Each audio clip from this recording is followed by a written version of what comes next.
Hola, bienvenidos a Tendencia. Esto es Tendencia, un podcast de ENAE del curso GDP. Hoy tenemos un episodio súper interesante. Tenemos a Antonio Segura con nosotros. Él es Head of Data de Orenes, temas de casas de apuestas y todo esto. Y también una gran actividad investigadora, que ahora nos va a contar un poco todo. Así que quiero que me cuente un poquillo, pues, quién es, su trayectoria, un poco de cómo empezó, cómo ha llegado hasta aquí. Así que cuéntanos un poco desde el inicio quién eres y todo esto. Bueno, buenas tardes lo primero, Ángel. Vale, Gracias por venir. muchas gracias a ti por invitarme.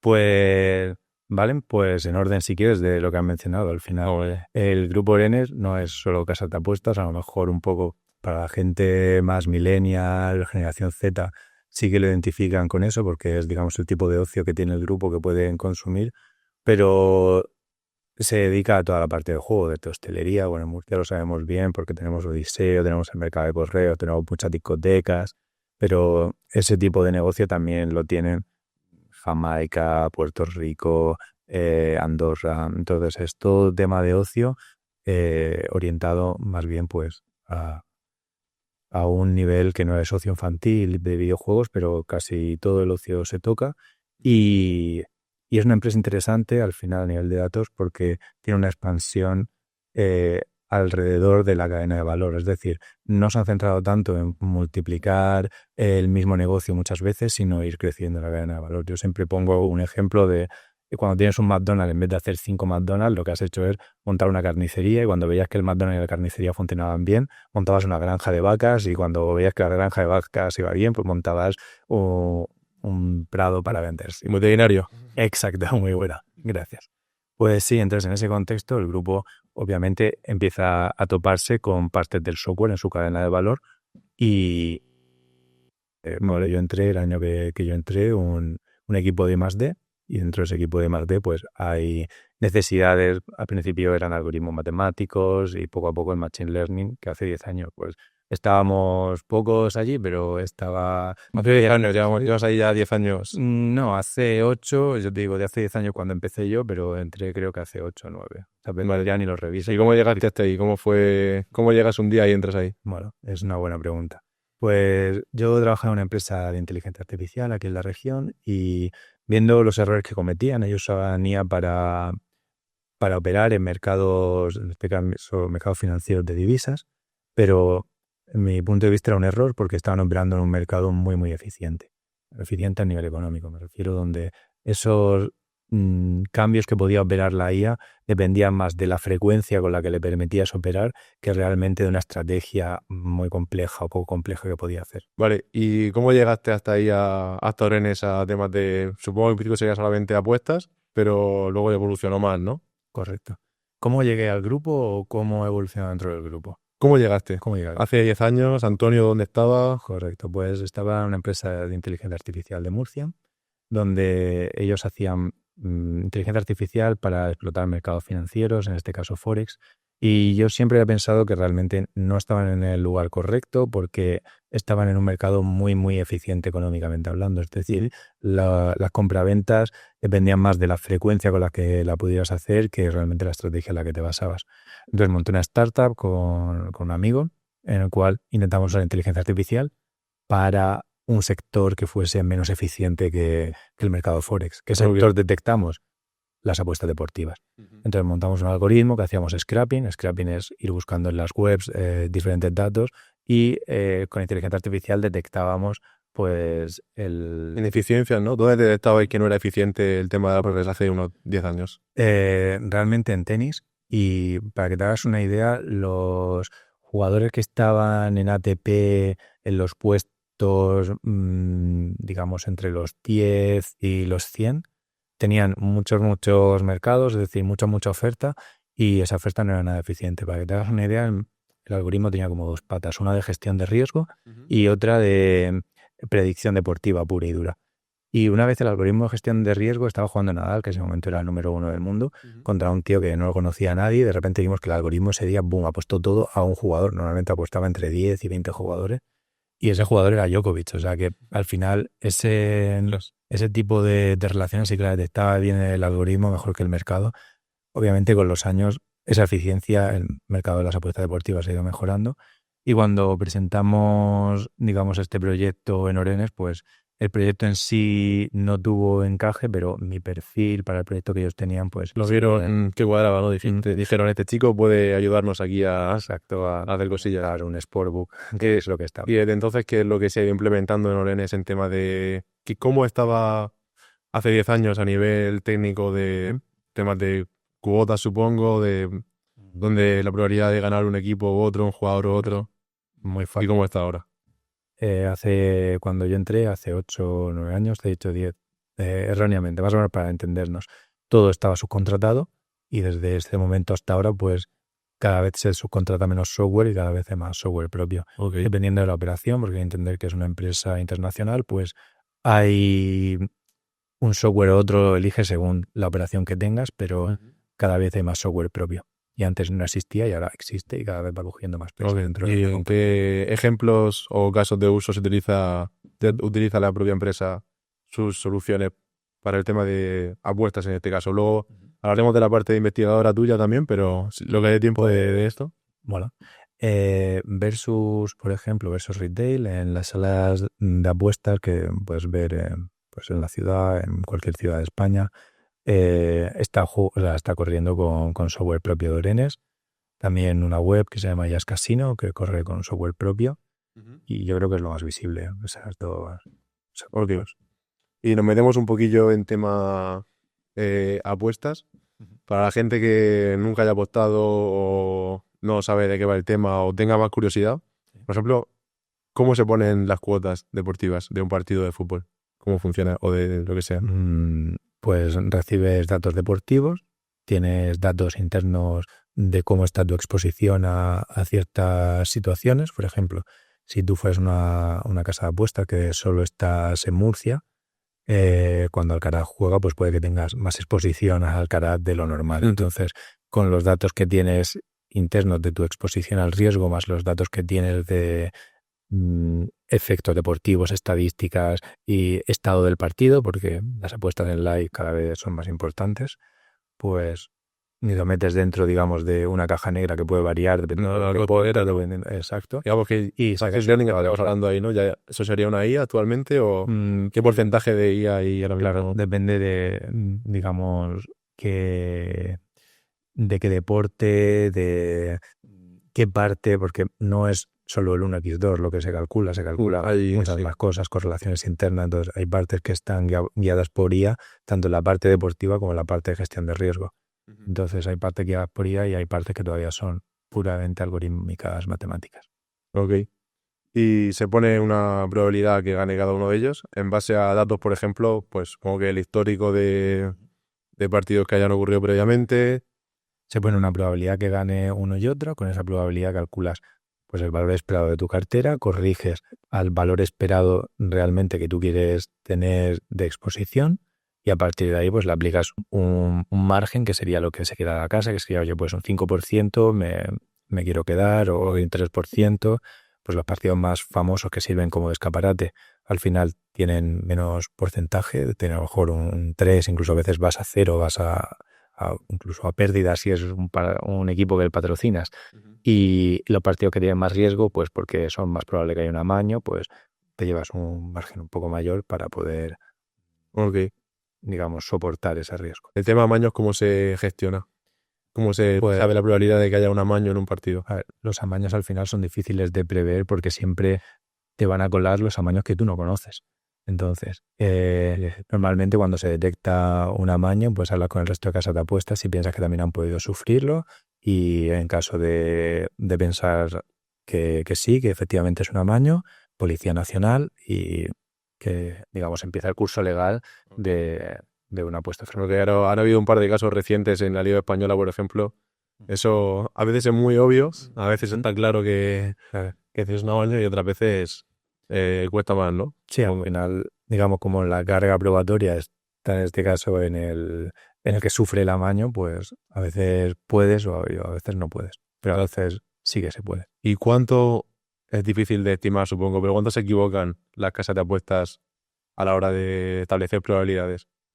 actualmente. Supongo que estará mejorando. Hay que entenderlo, hay que entender varias cosas. O sea, al final, es verdad que los algoritmos de la casa de apuestas son importantes, pero hay que entender que cada vez más es un mercado eficiente. O sea, la hipótesis que me hizo entrar a este mercado cada vez se cumple menos. ¿Qué significa? Que hay un intercambio de precios entre casas de apuestas, no directamente, sino que hay gente que tiene una cuenta en varias casas de apuestas y apuesta en la que mejor cuota le da para el mercado que él ha evaluado, para el suceso que él cree entender.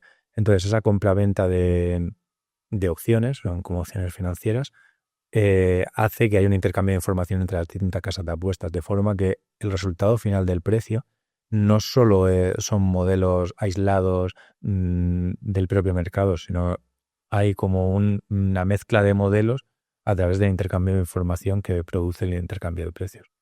Por lo tanto, la parte probablemente el mayor driver sería ese. Imagínate que tus modelos no han detectado todavía que hay la elección de un jugador súper importante, pero la entrada de muchos jugadores que se han dado cuenta y que están apostando en tu casa de apuestas porque tú no lo has actualizado, es lo que te va a indicar, oye, para un momento que aquí tengo que bajar este precio porque la gente considera que es un muy buen precio. Claro. Entonces, ese balance es el que, o al revés, o sea, un precio que tienes que subir la contraparte porque no te está entrando nadie ese precio y dices, oye, ¿este precio qué le pasa? Nadie lo quiere, ¿por qué puede ser?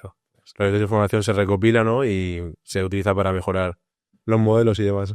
¿Y hasta qué punto se recoge información externa, digamos, para establecer probabilidades? Por ejemplo, si juega el Madrid y Mbappé se da una noticia de que lo ha dejado con su pareja, ¿eso afectaría al probabilidad? Hay que entender lo siguiente, o sea, no toda la cuota está procesada por modelos. O sea, esta unión de modelos que hace el precio no solo son modelos matemáticos, sino también son percepciones subjetivas que pueden hacer expertos. O sea, ahora mismo en Versus, por ejemplo, hay grupos de expertos deportivos que están 24 horas viendo a ver lo que dicen los modelos y corrigiéndolos constantemente. Entonces, distingamos dos tipos de información. La información estructurada, que se explota desde siempre, y cada vez más la no estructurada, como pueden ser noticias, como pueden ser situaciones del juego que no están 100% digitalizadas. Con eso me refiero, el marcador está digitalizado. En cuanto un gol sube, te llega a todos lados, pero que un jugador coge no está digitalizado. Entonces, ese tipo de cosas cada vez más, gracias a la inteligencia artificial, empiezan a poder entrar dentro de los modelos, pero siempre hay una parte, digamos, no estructurada, que es el humano el que va procesando. Claro, se espera que dentro de un tiempo toda esta información también se recoja por parte de una IA o lo que sea y se utilice. Ahora lo que estamos trabajando de todos los TFGs y TFMs que dirigimos, 3 de ellos van sobre adquisición de información no estructurada. O sea, sí, claro, eso es. Hoy en día hay un montón de información y la mayoría yo creo que es no estructurada, o sea que esa parte es fundamental. ¿Y qué es el tema de detección de, supongo que un tema más está bueno en un sitio menos en otro, tema de ludopatías y todo esto patológico en el juego? Es un tema muy interesante. O sea, existe el juego patológico, es un problema. En España hay cierto es un tema que preocupa más, por ejemplo, a lo mejor que el alcoholismo, cuando causa menos muertes, mientras que en otros países a lo mejor... Es muy mediático. Exacto, es un tema que hay incluso bastante consenso en que es un problema grave y es un problema, pero está muy bien que se aborde. En España hay algunas cosas distintas al resto de países que tenemos que son buenas, por ejemplo... cosas buenas, desde mi punto de vista. Esto es mi opinión personal. Sí. Un jugador puede excluirse, eso casi todas las regulaciones pasa, pero en España incluso los familiares pueden excluir a los jugadores, cosa que es pues una ventaja bastante positiva y creo que es algo que ayuda. Ojalá, si considerases que alguien de tu familia tuviera un problema con la bebida, pudieras evitarle la entrada a todos los bares que existen. O sea, eso sería una ventaja tremenda. Sí. Mientras que en España hay algún problema, yo creo que por el desconocimiento, porque al final hay que pensar que el juego lleva muy poco tiempo legalizado, que es que desde mi punto de vista considera que el juego patológico se produce por la intermediación del dinero. Y eso no es así. Es decir, desde mi punto de vista siempre, el juego patológico se produce por procesos de aleatoriedad dentro del proceso. Podríamos Por enrollarlo ejemplo, en algún mucho caso, más. o sea, ¿qué te refieres exactamente con la teoría? Que algunos habrá quedado Ok, así como... me voy a poner un poco más técnico. Al final es un podcast. Sí, aquí no tenemos miedo al éxito. Me encanta. Vale, pues esta disposición, o sea, mi opinión se basa en un paper de aprendizaje reforzado que salió prepandemia, no sé, no me quiero arriesgar a decir el año, que se llamaba The Noisy TV Problem, el problema de la televisión ruidosa. Digamos, a grandes rasgos, el paper tenía un agente, como si fuera, imagínate, una rata en un laberinto que por cada paso que da recibe un castigo, que es me canso por andar, y cuando encuentra un queso, pues recibe un premio de me gusta el queso. ¿Vale? Estos agentes de aprendizaje necesitan dos grandes fuerzas para moverse. Digamos, la fuerza de los premios extrínsecos, es decir, el queso, y las fuerzas de los premios intrínsecos, que es lo que te permite que tú no te quedes quieto sabiendo que no hay queso alrededor tuya, entonces nunca vas a recibir un premio por dar un paso. Entonces necesitas cierto premio que venga de dentro de ti, como puede ser la curiosidad, como puede ser el verte mejor, como queramos interpretar eso dentro del aprendizaje humano, pero hay un factor que permite la exploración. Es decir, sin estos premios intrínsecos, la exploración no sería posible. Entonces, el experimento que hicieron fue el siguiente, fue meter a este agente de aprendizaje reforzado en su laberinto, e iban cambiando los parámetros de relación del premio intrínseco y extrínseco. En cierta zona del laberinto, si el agente tenía el parámetro de premio intrínseco, es decir, el que le hacía explorar, muy grande, si tú ponías una zona del laberinto que cambiaba aleatoriamente, el premio intrínseco de este agente se modelizó de la siguiente manera. Era cuando él iba a hacer una acción, hacía una predicción de qué iba a pasar en esta acción, y cuando la predicción era buena, él recibía un input que no era del laberinto, sino que era un input que recibía por sí mismo. Pues los agentes que ese tipo de input intrínseco eran muy poderosos, cuando estaban cerca de la zona aleatoria, se quedaban en la zona aleatoria recibiendo el input intrínseco constantemente de adivinar qué iba a pasar. ¿De acuerdo? Entonces, creo que es una modelización muy, muy buena de cómo actúa digamos, el azar dentro de un proceso de aprendizaje, y esto va, digamos, de un nivel mucho más profundo que el humano. Estoy seguro que si lo haces con ratas o con palomas, podrías generar una especie de experimento de Skinner, pero generando cierta patología en las palomas para pulsar. Exacto. Pero aquí, claro, lo que ocurre y la diferencia con cuando en el mundo real ocurre el tema de apostar o azar o todo esto, es que el humano no piensa que es azar. Realmente piensa que... No creo que la gente que va a una mucha gente que... piense que no es azar. Es decir, creo que realmente si tú vas... Creo que hay gente que sí lo piensa, ¿eh? Tú vas a un casino y piensas que alguien de ahí piensa que las barajas no son azar y que hay una forma ordenada de la baraja. Puede que lo piense la gente más novel, pero una persona que realmente es un buen jugador o es un jugador más o menos experimentado, claro, y en el juego patológico no se desarrolla en un día, o sea, tiene que ser un jugador más o menos experimentado. Yo creo que es consciente de la existencia del azar. Claro. Aún así no tienes por qué ser consciente. O sea, en mi experimento se propone un agente que no tiene capacidad racional, y creo que con una paloma que tampoco sabe el azar también pasaría. Es decir, es posible generar ese juego patológico, digamos, sin ese input externo del dinero. Y ahí voy a volver a la pregunta inicial, ¿vale? En la legislación española, para que te hagas una idea, al contrario de la legislación alemana, por ejemplo, en la legislación alemana los impuestos, digamos, el daño que estás generando, se le presupone al ticket, a la participación, pues en el bingo, en la rifa, en donde sea.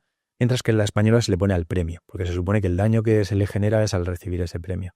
Ese tipo de concepciones hacen que en España, por ejemplo, el debate sobre si prohibir los juegos que tienen mystery boxes para niños, como puede ser Fortnite, por ejemplo, no entrase casi a debate, porque nosotros consideramos que el driver principal es el dinero.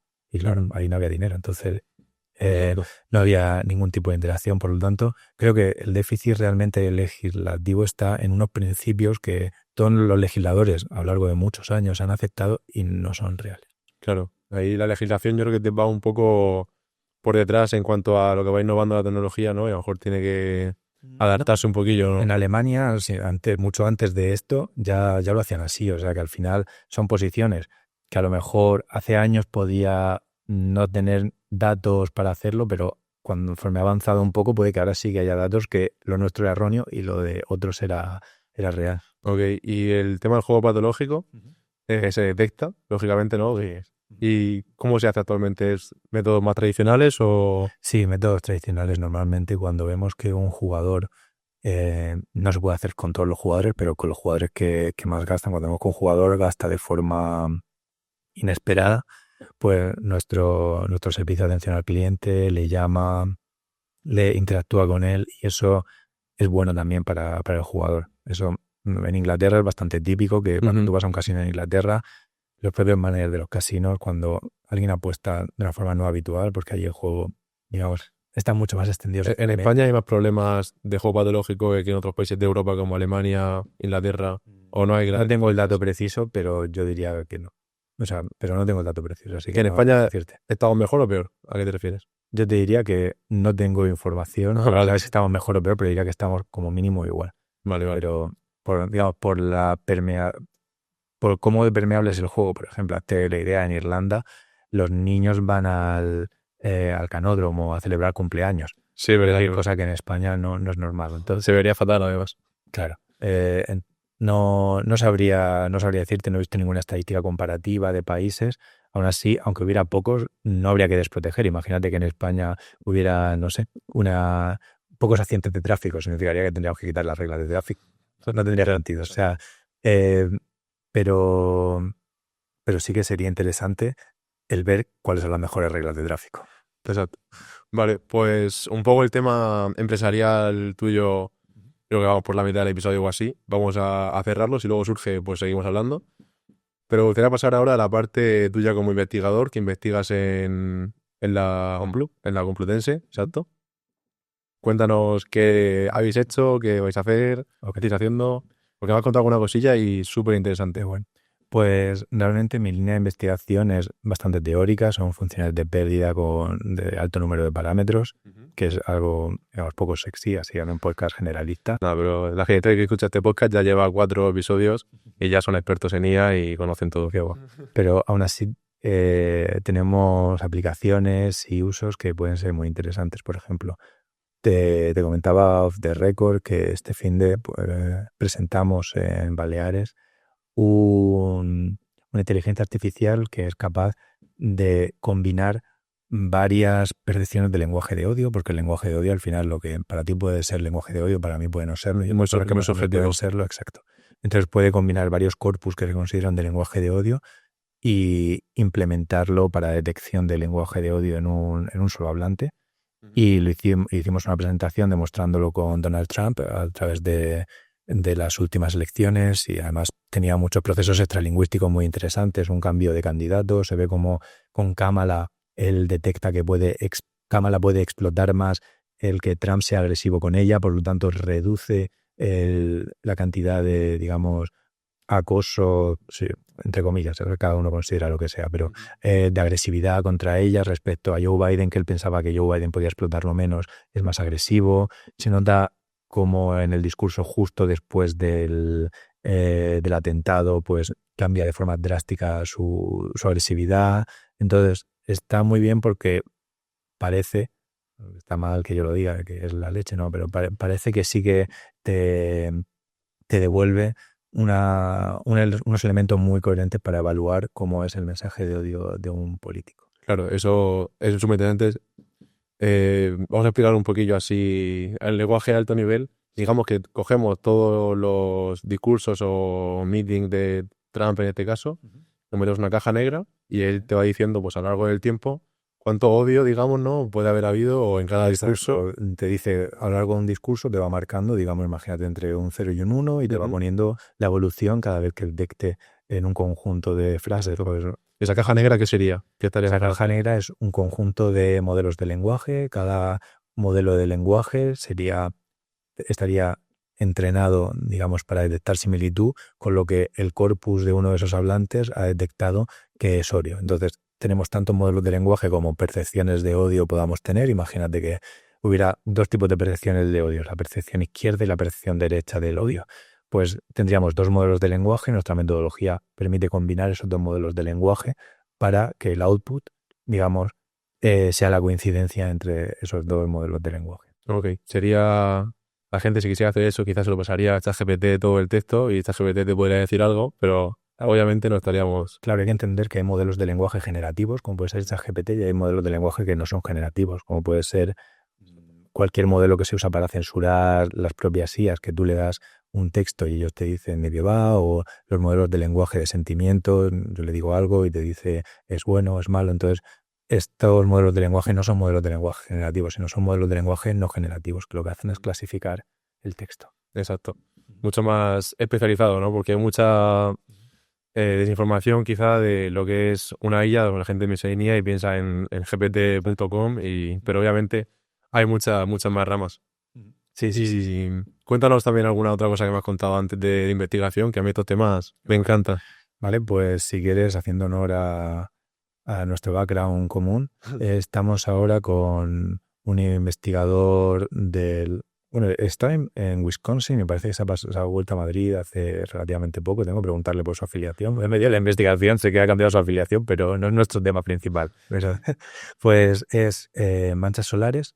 Entonces, normalmente la IA que se está actualmente en el estado de arte de las manchas solares es... Vamos a explicar primero qué es una mancha solar. Vale, pues el Sol tiene zonas claras y zonas oscuras. Las zonas oscuras emiten, digamos, más radiación que las zonas claras y hay ciertos ciclos. O sea, el Sol tiene épocas de más manchitas y épocas de menos manchitas. Exacto. Bien, entonces la gente cuenta las manchitas que hay cada día y hace sus gráficas y ve como hoy hay 5, mañana hay 6, mañana hay 7, van pasando los años y de repente te das cuenta que hacía 3 años había una media de 5 y ahora hay una media de 20. Sigues contando y vas viendo como hay unos ciclos de más manchas y menos manchas. Pues hasta ahora lo que se hacen son modelos recurrentes, como pueden ser el STM, SRNN, es decir, modelos que reciben series temporales, como puede ser la temperatura, como puede ser la presión, y devuelven series temporales. Nuestra idea es aplicar Visual Transformer o un modelo que pueda recibir la posición geométrica de la mancha en la esfera. De forma que nosotros queremos intentar que el modelo pueda codificar la dinámica que haya debajo de la mancha. Y con eso agregar los resultados y compararlo con los modelos actuales. Probablemente al meterle más información, intuitivamente podrá ser mejor. La ciencia y la física en este caso, hasta donde me quedé yo de física, había poco machine learning y poca IA, pero entiendo que esto está cambiando radicalmente en los últimos años y supongo que habrá mucho más temas de este tipo, ¿no? Correcto. Yo hace unos años publiqué en una conferencia sobre atmósfera marciana un paper basado en detección de agua en Marte a través de la emisión de neutrones, bueno, de la absorción o no de neutrones por parte, digamos, del posible agua, y ya ahí se utilizaba Machine Learning, que en otro momento no se hubiera utilizado. Vale, ¿y ese proyecto, cuéntanos un poquillo más qué pretendía o...? Pues había un satélite, que es el Odyssey, que tenía unos datos que son muy antiguos, pero siguen activos, y NASA siempre había considerado que estaban poco utilizados o mal utilizados. Entonces nuestra idea fue tratarlos, intentando usar un procedimiento un poco más sofisticado de lo que se venía utilizando, y en este caso lo que hace es recibir neutrones, digamos, de la superficie de Marte. Los neutrones pueden estar, digamos, opacados tanto por el agua como por el CO2. ¿Qué significa esto? Que tienes que quitar la componente de CO2 de forma eficaz, y aún así las zonas que te quedan, para que te hagas una idea, nuestros píxeles podían ser del tamaño de Murcia. Entonces, las zonas que te quedan tienes que tratarlas muy muy bien y de forma muy muy fina para ver si su evolución temporal es coherente con las zonas de alrededor o no, para detectar una absorción de neutrones, que entonces sí significaría que hay agua. ¿Y había agua? Pues te digo, parecía que había indicios, pero necesitas muchas más correcciones de presión. Y se habla mucho de agua también subterránea, ¿no? En Marte, que podría estar... Sí, siempre hablamos de agua subterránea de primer medio. Okay. O sea, hay otro tipo de señal, como es la señal de radar, que puede detectar los 10 primeros metros, pero esta señal es solo en el primer metro, cosa que es bueno, porque el primer metro puedes llegar con un taladro o un rover, a lo mejor cavar 10 metros es un poco más difícil. Es un poco Sí. complicado. De momento los robots que van a Marte no son... No son las excavadoras. No, de momento no. ¿Qué va? Vale, y también tenías por ahí otro proyecto que estás empezando, ¿no? Que o empezaste hace poco y tal. Proyectos para El que me has contado era Off the Record también. Vale, Que este hombre, por ahí, estáis viendo que es un pozo sin fondo de ideas y proyectos, o sea que nada, te puede dar aquí para mucho. te puedo aburrir el podcast si nos ponemos. Sí, Dale, es una IA que lo que hace es escuchar la conversación entre médico y paciente y adapta esa conversación a cualquier software de documentación médica que tenga. Es decir, normalmente nosotros vamos al médico y el médico está concentrado mirando su ordenador, intentando apuntarlo todo y que no se le escape nada. Pues esta IA lo que hace es que el médico pueda desligarse de eso, hablar contigo y él apunta en cada campito que tiene el médico, en cada zona de la pantalla que tiene el médico, lo que tiene que hacer. qué bueno, entonces esto para optimizar procesos a nivel médico, ¿no? En la consulta y sobre todo el paciente tenga información mejor. Más que intimidar procesos, lo que notaba la gente, tanto médicos como pacientes, era que por fin se miraban a la cara. Es decir, estamos muchas veces acostumbrados que las consultas van con el tiempo tan medido que no pueden ni mirar a la cara a los pacientes y no pueden darse cuenta a lo mejor de cosas que... Hay alergias, operaciones, tal, no sé qué. Bum, bum, bum, bum, y lo apunto mientras que te lo digo porque es que no tengo tiempo. Luego, después de ti, entra otro y... Claro, no haría un trato ahí. Claro, exacto. Esto permite mejorar también la calidad de servicio. ¿Cuáles son los retos de implantar esto en los hospitales a día de hoy? O en España, sí, pues desde mi punto de vista, la regulación, sobre todo en el contexto ya no solo español, que es bastante negativo, sino europeo, que también es bastante difícil. Entonces, hay bastantes trabas, ya no para implementarlo solo de manera productiva, sino para implementarlo también de manera como medio de prototipado, es muy, muy complejo. ¿Y en qué estado está esto ahora mismo? ¿Estáis dándole caña o...? El servicio a nivel informático hablando está funcionando. El uso que le están dando los médicos, pues algunos lo están usando, pero todavía no tenemos ningún cierre con ningún tipo de institución. Y al final, al ser, digamos, un equipo full de desarrolladores que lo hemos hecho, un poco complicado para nosotros también tener contacto con gente relevante. Entonces, hace un mes o un mes y medio estuve en la Risaca, se los enseñé, le encantó, pero al final ellos están muy animados, quieren usarlo, pero yo sé que rápidamente nos vamos a encontrar con unas trabas burocráticas, ¿no? Muy, muy bien. Claro, el sector médico es súper complicado. En el tema de emprendimiento, vemos que has emprendido bastante en tu vida. En España, ya no solo aquí en Murcia, ¿cuáles crees que son ahora mismo las ventajas y desventajas de emprender en el sector tecnológico? Temas de inteligencia artificial y todo esto. Las ventajas es que si lo consigues, pues las desventajas van a haber matado a la competencia, pero las desventajas son muchas. Creo que hay dos problemas principales realmente. El primero es que el sector financiero en España es un poco anticuado en ese aspecto y es muy difícil encontrar financiación adecuada, y la financiación que encuentras es financiación muy cara, entre comillas. Es decir, no, las startups españolas van a ir con una financiación más cortoplacista que el resto de startups y van a ir con una financiación que exige más retornos respecto al resto de startups. Y eso hace que, por ejemplo, en España yo creo que es muy, muy difícil intentar hacer una deep tech, como dicen. Es muy, muy complicado porque al final esos procesos para amortizarlo, Twitter no era una deep tech y tarda décadas en empezar a tener algo de ingresos. Ya no te digo en tener, en doblar la curva de rendimientos. Los inversores quieren invertir y retorno rápido, ¿no? Entiendo. Los negocios que estén asentados, que entiendan, no son capaces al final. Es que esa falta de... Estoy hablando siempre desde mi punto de vista, seguro que hay gente que opina así, pero esa falta de sofisticación ejecutiva tiene una sofisticación técnica. Es decir, muchas veces no tienen capacidad de evaluar si lo que le estás diciendo es verdad o no. No, toma, te enseño mi modelo, puedes probarlo, te doy un endpoint, pero es que no tienen un tío que pueda llegar al API de tu modelo, o llega pero no sabe qué preguntas hacerle. Entonces, tienen cierta falta de sofisticación a la hora de poder evaluar esos negocios. Faltaría un poco de capacitación dentro de las empresas actuales en temas tecnológicos. Sí, en ese aspecto yo creo que sí. ¿Y qué podríamos hacer para solucionar eso? Pues quitarle trabas, sobre todo a fondos extranjeros, muchas veces es que venga quien sabe y a la larga aparece alguien local que aprende o mejora de quien sabe, pero al final el conocimiento humano se tiene que hacer trayendo humanos. O sea, eso desde mi punto de vista es... ¿Y lo bueno? Lo bueno, pues oye, tienes un mercado que se ha conseguido medrar, está muy protegido pues, porque el resto no habrá podido adquirir los bienes de capital por la falta de financiación y no podrá competir. Y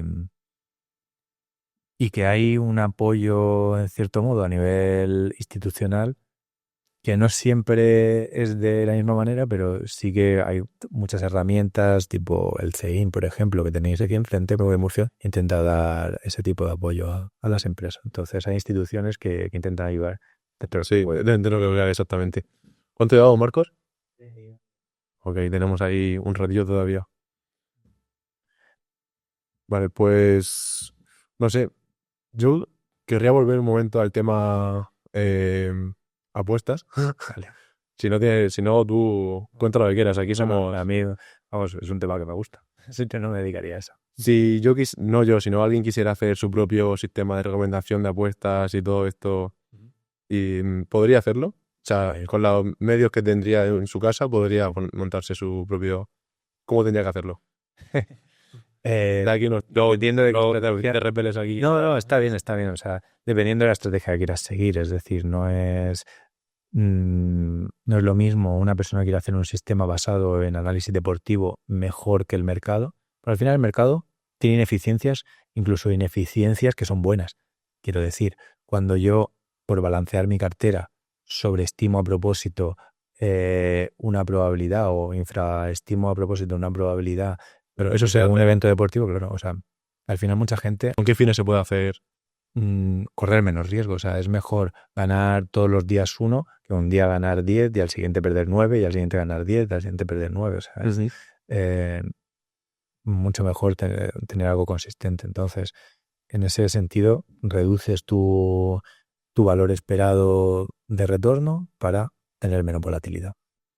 Vale, en ese punto, si quieres explotar algo deportivo que vaya por esa vía, pues podrías intentar hacer algún tipo de algoritmo que intente detectar cuando tu modelo deportivo, suponiendo que sea igual o mejor que el de la casa de apuesta, encuentra diferencia. ¿Podría superarlo en algunos casos? Sí, claro, o sea, siempre hay nichos, es decir, hay, digamos, humanos que superan a los modelos matemáticos en nichos donde los modelos matemáticos no entren. O sea, te digo, ya sea información no estructurada, incluso información no digitalizada.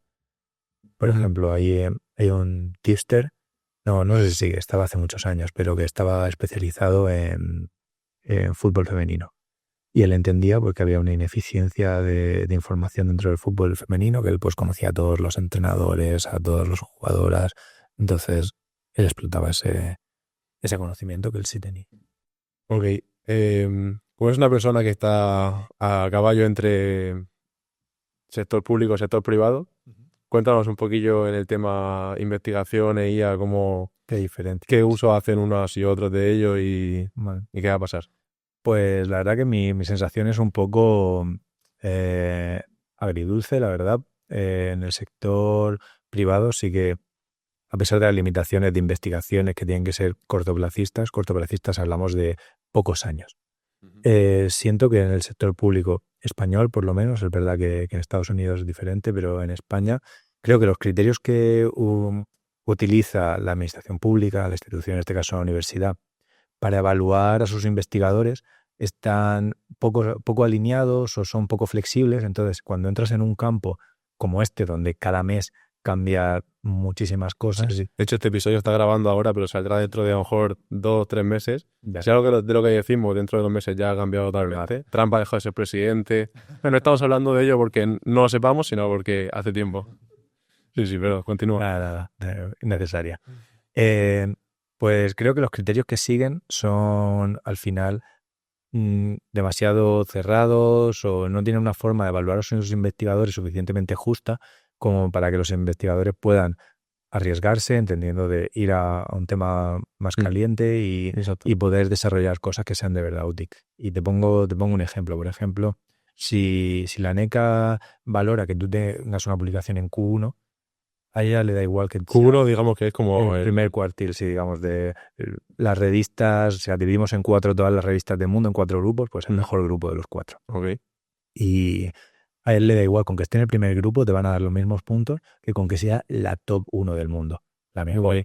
Claro, pero la mejor tiene algunas pegas. La mejor van a verte más revisores el artículo, vas a tardar más en aceptarlo, va a ser un proceso mucho más costoso para ti y el premio va a ser exactamente igual. Genera un incentivo perverso de Irte a otro sitio, ¿no? A publicar en otro sitio. irte a una que esté en el grupo grupo 1 de las mejores, pero que no sea la mejor de las mejores. ¿Qué hace esto? Que los investigadores no se expongan al feedback de las más duras, que los investigadores no asuman ciertos riesgos. Todo esto desde mi punto de vista, pero creo que es algo que ¿Cómo se está teniendo esto actualmente? ¿Estás llevando a un incremento más lento del descubrimiento de nuevas técnicas o metodologías o tecnologías? Desde mi punto de vista, el desarrollo, por lo menos teórico en España, pues va mucho, o sea, va muy por detrás que en otros países, como puede ser Estados Unidos. Y esto es un factor, desde mi punto de vista, relevante. Esto que hablas del sector público y privado, ¿es sobre todo en España o también...? Sobre todo en España. Yo mi conocimiento y los casos que conozco son todos... Sí. ¿Y en Estados Unidos cómo está, a diferencia de... Puede conocer por ahí cómo está la cosa? Hay más libertad, creo, para los investigadores. Obviamente tienen sus criterios de revisión, pero es verdad que las instituciones son más autónomas. Es decir, te pongo un ejemplo. Yo le doy un budget a la institución X y los propios investigadores de esa institución hacen como minigrupos y entonces deciden cómo se va a repartir el budget del resto de grupos para que no haya intenciones cruzadas de que yo me quiero dar más dinero a mí mismo. Exacto. Entonces los investigadores de la institución valoran en qué investigaciones se van a invertir los presupuestos de ese año de la propia institución, que significa que los investigadores conocen que se pueden hacer investigaciones más arriesgadas, aunque sean más costosas, de forma que el espectro investigador de la institución pues se vuelve más equilibrado. No todo investigaciones súper defensivas que me aseguren una publicación rápida y para adelante. Pero mucha gente quiere publicar y... Porque es lo que le fomenta el sistema que cuando publicas más veces te va a poner el punto. Pero en este caso, si tus presupuestos dependen de, digamos, el criterio que ha seguido toda tu institución, siendo vosotros un conjunto de investigadores, vosotros entendéis de qué estamos hablando. Y yo sé cuando un compañero pues está troceando un paper o cuando un compañero está simplemente introduciendo cosas que no son cambios. Y también con el tema de la generativa está también el tema de publicaciones, supongo, a nivel también universitario y todo esto. Se está publicando casualmente mucho más, ¿no? Desde que está la IA generativa. Al final hay dos procesos, uno bueno y uno malo. Es decir, está que favorece la generación intelectual, es decir, te ayuda a resumir, te ayuda a corregir gramaticalmente, son procesos buenos que mejoran la efectividad del investigador. Y luego hay un proceso malo de plagio. Es decir, vamos a tener que enfrentarnos a una lucha contra el plagio un poco más compleja. Incluso se ve durante la docencia que ahora el plagio es hay métodos, obviamente, pero el plagio es más difícil y es algo más ambiguo, pero aún así no quita que la IA mejora la productividad del investigador y del docente y del alumno y de todo el mundo, y a su vez le permite plagiar. Una cosa es hay que controlarla, que no plagien, pero la otra hay que fomentarla. Claro, uno de los temas de la IA generativa es el tema del plagio y la creatividad. Si realmente lo que está escribiendo o dándote es algo nuevo, es contenido nuevo que se está inventando o está reorganizando lo que está usando para entrenarse. En este caso, yo diría que es plagio, pero... ¿Tú dirías que es plagio? Yo diría que sí. Yo creo que es un tema profundo, pero por sentarme voy a decir que no es plagio. Entonces, estaría bien, lo primero creo que es un tema profundo porque depende de qué consideras tu creatividad. Una amiga me dijo hace muchos años que creatividad era coger cosas que ya estaban hechas y mezclarlas de una forma diferente. Y eso generaba un nuevo elemento que puede ser escogido para volver a mezclarlo con el resto. Al final, por ejemplo, la poesía o la música, todas las notas musicales ya están inventadas y todas las palabras ya están dichas. La cosa es reorganizarlas. Entonces, si aceptas que en sí la reorganización ya es creatividad, la IA es creativa. O sea, si aceptas esa definición, la IA es creativa. Acabo de mentir a mí mismo, la verdad. pero no tienes por qué aceptar esa definición de creatividad, y puedes pensar la creatividad como la introducción de elementos extrínsecos a un framework, a un marco de pensamiento. Y si para ti la creatividad es la introducción de elementos que van fuera del marco de pensamiento, en un marco de pensamiento nuevo, pues puede que la IA no lo haga y puede que sí que esté plagiando. Claro, por ejemplo, también se ve claro con las imágenes generadas por inteligencia artificial. Ahí sí que estaría más claro o podría inclinarse uno a pensar más que pues sí puede ser creatividad porque es una imagen nueva que nunca has visto, no es que sea un texto. Claro, pero si yo le digo, hazme una imagen con el estilo de Van Gogh y en vez de Van Gogh pongo un autor que esté vivo ahora mismo, el autor podría decir, o la voz de Bad Bunny, podemos poner ese tipo de ejemplo. ¿Es ese tipo de timbre autoría de Bad Bunny? Pues suponiendo siempre, a lo mejor la voz es algo más de identificación personal, que podríamos entrar en un tema más de identidad biométrica casi, sino vamos a poner el estilo artístico de un pintor. ¿Es ese estilo artístico una propiedad suya, o él lo ha hecho mezclando muchos elementos y esta IA ha mezclado los mismos elementos que mezclaba él? El tema derechos de autor ahora está muy confuso. Recientemente, no recientemente de publicación del podcast, sino recientemente de ahora, Estudio Ghibli con el nuevo... ¿Lo has visto? Sí. Que como ha generado un montón de imágenes con su estilo, por lo que sea, con el nuevo modelo de GPT, la han demandado a OpenAI, creo, y están ahí en temas legales, creo. Pero claro, no me pueden prohibir que yo le diga una imagen con el estilo Estudio Ghibli porque es una forma de unir líneas y colores, ¿no? Al final... Claro, no puedes decir de una forma totalmente no abusiva cómo es tu forma de pintar, porque cuando empiezas a definir tu forma de pintar o te metes de una forma muy concreta o dejas, digamos, muy abierto, entonces no hay una forma de definir dónde va a estar. Puede que al final lo que acabe siendo sea una IA que decida si está violando o no. No me gustaría ese mundo, porque al final la responsabilidad de decidir sí que creo que dependerá de un humano, ya sea un juez o lo que fuese, pero puede que al final acabemos en una IA que te decida si has violado o no los derechos de autor. Claro, y al final ahí entra también el tema ético, ¿no? Porque que la IA decida cosas ya entra un poco en un campo un poco peligroso. Algunos no lo verán nada bien. Por ejemplo, un amigo me decía que habían puesto a jugar a DeepSeek contra GPT al ajedrez y que se inventaban los movimientos. Dice, si hacemos esto, ¿cómo vas a dejar que decidan cosas si no saben ni jugar al ajedrez? Claro, hay que saber lo que es una IA para jugar al ajedrez, lo que es una IA para generar texto, y la gente entiende... Al final, el problema del error no creo que sea tanto el problema ético, porque los errores lo cometen los humanos. Entonces dices, yo te podría decir, ¿cómo vamos a dejar a un humano que comete errores hacerlo? Por ejemplo, en San Francisco hace 1 año y medio pasó un accidente muy curioso. Era en San Francisco hay taxis que están 100% sin conductor, totalmente autónomos. Y ese taxi, pues sin querer, atropelló a un viandante, ¿vale? Hasta ahí lo puede cometer un humano. Pero el taxi, por cómo detectó su cámara, decidió ir marcha atrás y lo volvió a atropellar. ¿Qué pasa? Que ese error nunca lo hubiera cometido un humano. Entonces, hay que hacer una valoración. Si queremos ser utilitaristas, que tampoco es el marco filosófico en el que yo me voy a sentir representado, pero oye, si nos ponemos full utilitaristas de los errores que comete uno y otro, habría que ver cómo de frecuentes son los errores no humanos de la IA versus cómo de frecuentes son el evitar errores humanos de la IA. Claro. Aquí, en un futuro, ¿crees que, ya no digo en gobiernos, pero sí en empresas o sector privado, podría la IA ya empezar a tomar decisiones? ¿O lo está haciendo ya a lo mejor?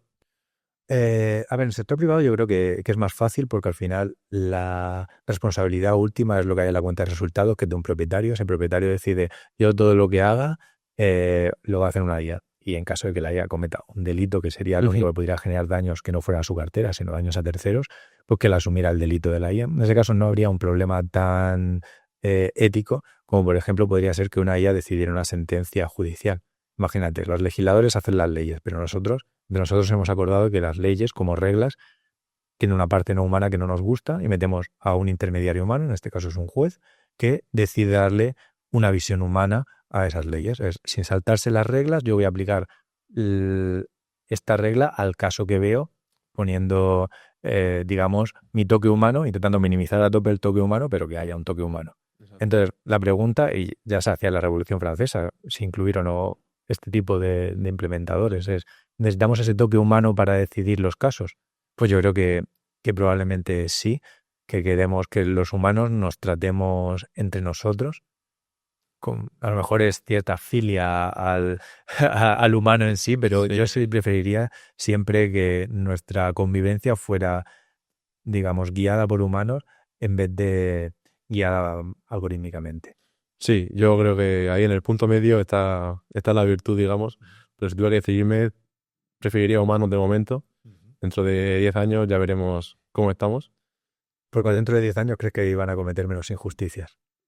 O la tecnología habrá avanzado más, no sé. Te veo muy utilitarista, o sea, porque yo veo que dentro de tu pensamiento, dentro de 10 años es, vale, ahora mismo no me gustaría que una IA lo hiciese porque lo hace mal o por si lo hace mal.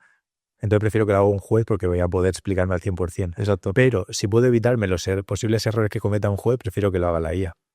Sí, pero al final es el marco utilitarista que te digo. No siempre las cosas que mejor son las más justas. Llega no siempre lo óptimo. Imagínate que de repente descubriésemos que esclavizando al 10% de la población obtuviéramos mucho más que el otro 90%. Eso sería útil, pero sería justo. Ya, realmente no. Entonces, exacto. Vale, sí, entiendo por dónde vas. Aquí en los comentarios del vídeo podéis hacer vuestra aportación al tema, sin problema. Opinar sobre la ética de Ángel. Exacto. Vale, ahora sí que llegamos como 40 minutillos, 45, ¿no? Vale, perfecto. Ok.